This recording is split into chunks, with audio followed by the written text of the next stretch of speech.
नमस्कार, आप देख रहे हैं न्यूज मंच और मैं हूं विशाल वैभव। बीजेपी प्रदेश अध्यक्ष और बिहार सरकार के मंत्री डॉक्टर दिलीप जायसवाल ने नेता प्रतिपक्ष तेजस्वी यादव पर बड़ा हमला बोला है।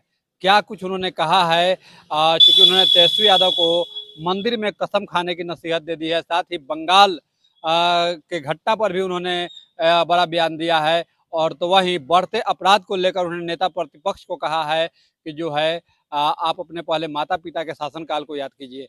और क्या कुछ कहा है बीजेपी प्रदेश अध्यक्ष डॉक्टर दिलीप जायसवाल, छोड़ जाते हैं आपको उनके बयान के साथ। बने रहिए न्यूज मंच के साथ। न्यूज मंच के लिए नीरज कुमार के साथ विशाल वैभव, पटना। देखिए, बिहार की जो बदतर स्थिति करने वाले लोग, बिहार के बदतर स्थिति करने वाले लोग आज बिहार की चिंता कर रहे हैं। जिन लोगों ने बिहार में अपराधी पैदा किया और जिन लोगों ने अपराध को अपने घर से, अपने सीएम हाउस से चलाने का काम किया, तो वही अंगली मार वाली बात है कि आज उनको जो है साधु संत बन रहे हैं। तो उनका भी गंगा स्नान करवाइए, उनको थोड़ा शुद्धिकरण हो जाएगा तो उनकी बात पर जनता विश्वास करना शुरू कर देगी। तो इस परिवार को तो गंगा स्नान करने की जरूरत है। हाल में अजीत लाल यादव के भाई के ऊपर भी गोली चलाने का मामला आया था। चल रहा है। देखिए, पूरे बिहार में जितने अपराध हो रहे हैं, अगर आप देखिए तो 70% अपराध आरोप लगाने वाले के लोग ही कर रहे हैं। 70% से ज्यादा अपराध जो आरोप लगा रहे हैं उन्हीं के लोग कर रहे हैं। ये भी सूचना उनको दे दीजिए। बंगाल में आवाम लोग भी सड़क पे आ गए कोलकाता कांड को लेकर, लाठियां बरसा गोली रही भी है, चल रही है, बम भी मिल रहे हैं। बीजेपी के नेता के ड्राइवर के ऊपर गोली भी चली है। देखिए, बंगाल की घटना आपने देखा कि पूरे देश के लोगों ने उसका प्रतिकार किया और वो बहुत सी विभत्स घटना थी। और इस तरह की घटना पर कभी भी किसी सरकार को अपराधी को बचाना नहीं चाहिए। ममता सरकार ने अपराधी को बचाने का प्रयास किया, जिस कारण वहां की जनता और पूरे देश के डॉक्टर और डॉक्टर के साथ साथ यहां के आम आवाम लोगों ने भी प्रोटेस्ट किया। और यही कारण है कि माननीय न्यायालय ने इस मामले पर संज्ञान लेते हुए कार्रवाई को तेज किया है। और हमें लगता है कि इससे बड़ा सरकार का और कोई नैतिक पतन नहीं हो सकता है कि इस तरह के विभत्स घटना पर अपराधी को बचाने का काम करे। इस गांव के जो तो प्रतिपक्ष के नेता को पहले अपने बारे में बताना चाहिए या अपने पार्टी के नेताओं के बारे में बताना चाहिए कि वो कितना दूध के धुले हुए हैं। एक बात क्लियर कर दीजिए सर, पारस जी एनडीए की हिस्सा है या नहीं? क्योंकि चिराग त्रिपाठी कह रहे हैं वो एनडीए की हिस्सा नहीं है। ये फैसला बिहार के अध्यक्ष नहीं लेते हैं कि कौन किसके हिस्सा है कि नहीं है। अब मिलने ये केंद्रीय नेतृत्व लेती है। केंद्रीय नेतृत्व का ये वहाँ से आपको जानकारी, आपके अगर मीडिया के लोग दिल्ली में होंगे तो वहाँ से ये जानकारी मिलेगा।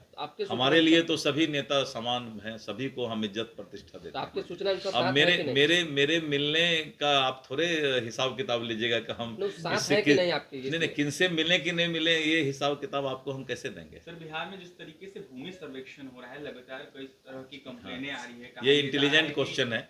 पैसा मांगा क्या होता है उस पर मतलब बोल करके न्यूज बनाना बेकार की बात है। देखिए, राजनीति में मिलना जुलना लगा रहता है। राजनीति में मिलना जुलना, आपस में हम लोग विपक्ष के लोग भी मिलते हैं, प्रतिपक्ष के लोग भी मिलते हैं आपस में एक दूसरे से। तो मिलना जुलना कोई राजनीति नहीं है, वो व्यक्तिगत मुलाकात है।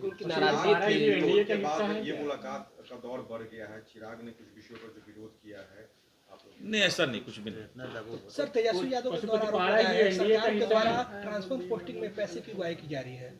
इस पर तो मैंने जवाब दे दिया। आज तक आप लोग उनको मंदिर में लेके नहीं आए। मैंने सारे मीडिया के लोगों को कहा था कि तेजस्वी जी तक ये खबर पहुंचाइए कि राष्ट्रीय जनता दल के नेता भ्रष्टाचारी नहीं हैं, साथ में चल के मंदिर में कसम खा लें। ट्रांसफर पोस्टिंग में राष्ट्रीय जनता दल के मंत्री पैसा नहीं लेते थे, एक बार चल के मंदिर में कसम खा लें। और मैंने अभी हमारे काफ़ी मीडिया में ये चल भी रहा है कि मैंने बचपन में एक फिल्म देखा था जिसमें एक औरत को बदचलन करके कुछ लोग पत्थर मार रहे थे। तो राजेश खन्ना की वो फिल्म है जिसमें ये गाना आया था कि इसमें से जो पापी ना हो वो पहला पत्थर मारे। वहाँ से सभी लोग चले गए क्योंकि सभी ने, जिसने पाप ना किया हो, जो मामला आप बता रहे हैं कि वक्फ बोर्ड ने दावा किया है, अभी तक कोई ऑथेंटिक उसका जो है आदेश का कॉपी या इस तरह की बातें हमारे जानकारी में नहीं आया है। और अगर ऐसा ऑथेंटिक जो कि कहता है कि कोर्ट का आदेश है या कुछ ऐसी बात है, उसकी जानकारी जब मिलेगी तो मैं निश्चित रूप से विस्तृत चर्चा आप पर करूंगा। सर, क्या लगता है तेजस्वी कि इस यादव ने तरह आरोप के- लगाया है कि इस ट्रांसपोर्ट तरह पोस्टिंग सर वॉक के सर इस तरह के मामले सर आप क्योंकि राजस्व मंत्री भी भूमि मंत्री, इस तरह के मामले जो आ रहे हैं या जो सामने दिख रहे हैं, क्या लगता है कि ये सही है? देखिए, या जो कानून जो लाया जा रहा है ऐसा है, इस पर चर्चा इसलिए हो रही है कि अभी वक्फ बोर्ड पर कानून इस देश में आया है, इसलिए लोगों की नज़र थोड़ा वक्फ बोर्ड पर ज़्यादा है। राजस्व विभाग के अंदर सभी तरह के डाटा उपलब्ध हैं और उस डाटा के तहत ज़मीन और रैयत का जो मालिक है या जिनका कब्जा है, जो लोग रह रहे हैं, उनके रहने की चिंता राजस्व विभाग करेगी। एक सवाल है सर, पशुपति कुमार पारस से मिलने आप कुछ दिन देखिए, नीतीश कुमार जी हम लोग के नेता हैं और बात भी सही है कि नीतीश कुमार जी शुरू से मुख्यमंत्री रहे हैं, तो नेता हैं। जब आपने क्वेश्चन का शुरुआत किया तो उस समय क्वेश्चन आपका बहुत इंटेलेक्चुअल क्वेश्चन था, लेकिन उसके बाद फिर मोड़ करके आपने टीआरपी बढ़ाने का प्रयास किया।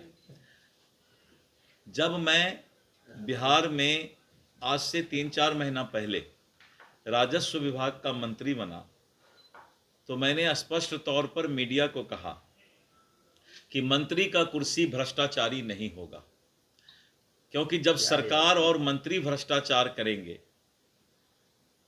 तो कभी भी जनता को न्याय या उसकी सरकार की सुविधा नहीं मिल सकती है। और मैंने ये भी कहा कि हमारे पहले के मंत्री जी का फाइल मुख्यमंत्री जी ने ट्रांसफर पोस्टिंग का मंगाया था। अब पता नहीं तेजस्वी जी पर प्रतिपक्ष के नेता किस, उनका मुंह कान है कि नहीं, पता नहीं क्या बोलते हैं नहीं बोलते हैं।